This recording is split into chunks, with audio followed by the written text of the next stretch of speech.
tonight's subject here. Here at Black Wrestling News, I cover a plethora of events.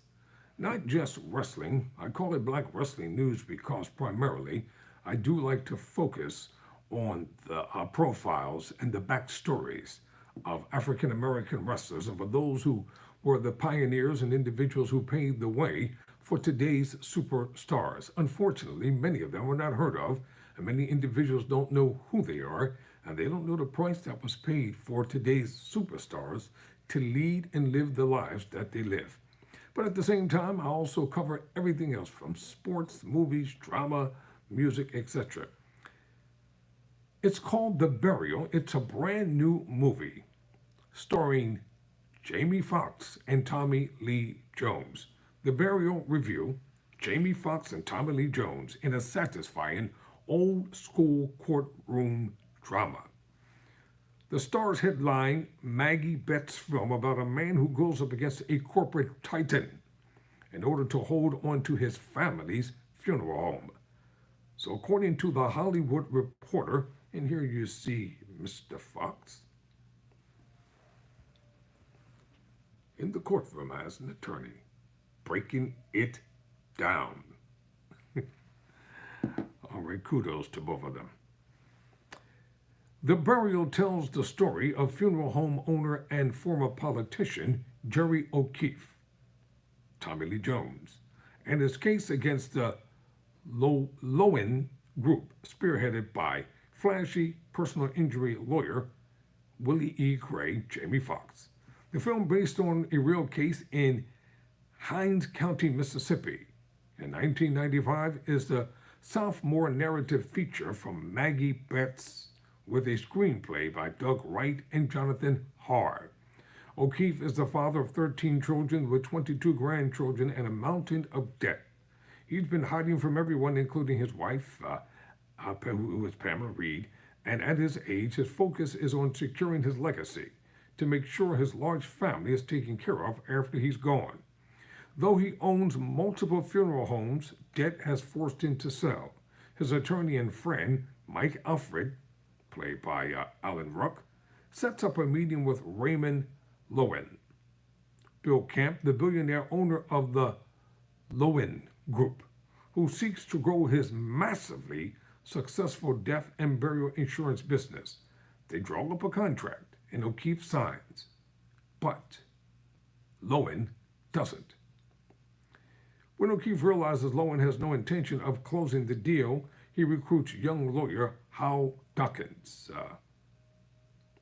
Mamadou Athey, to help him take the billionaire to court. Once they realize they're likely to get a black judge and majority black jury, Dawkins takes O'Keefe to meet Willie E. Gray, a rich lawyer with a private plane and a 12-year winning streak in court. Coming from a large, poor Southern family, Gray immediately bonds with O'Keefe, who becomes the lawyer's very first white client. The case quickly becomes about more than the death industry meditating on class inequity and the massive expense of burying loved ones. Though Gray is rich and O'Keefe more well off than most in his hometown, Lowen is a billionaire with more power and capital than both of them. This bolsters the bond between the men, as their class solidarity strengthens their resolve to take Lowen down and expose his shady business practices. Race is a large part of The Burial, with countless references to the O.J. Simpson trial and especially the defense tactics of Johnny Cochran, whom Gray looks up to, but in a broader sense. The film is keenly aware of not only race, but how it can be perceived in court. As the story takes primarily in the South, every person on screen is acutely aware of how prejudice does or does not affect their lives.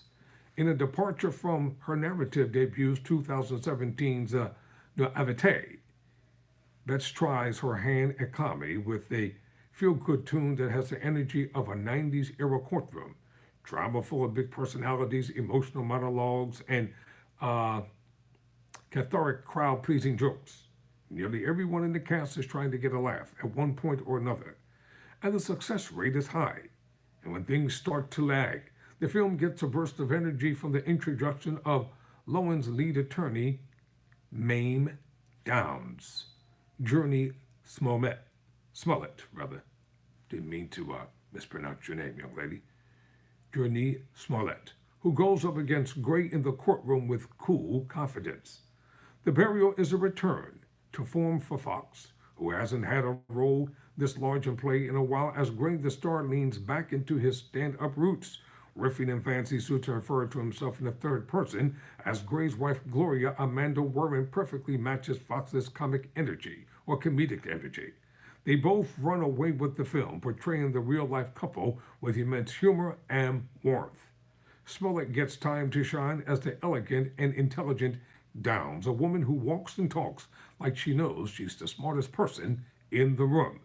Despite her somewhat anachronistic, form-fitting outfits and modernly chic hair, her line delivery fits perfectly with the time period, and she has palpable chemistry with Foxx. Smollett has been funny since her days as a child star, and it's refreshing to see her tap into that energies again.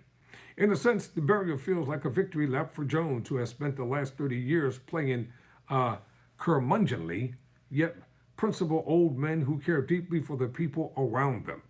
His chemistry with Foxx is like a more tender version of his work with Will Smith in the Men in Black films.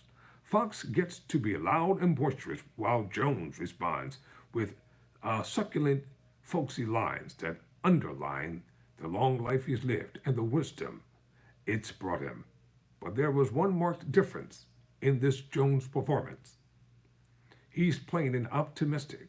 O'Keefe is a man who believes and wants to invest in a better future. Optimism is indeed at the heart of The Burial, a film that genuinely believes in the ability of the legal system to fight injustice. But more than that, it posits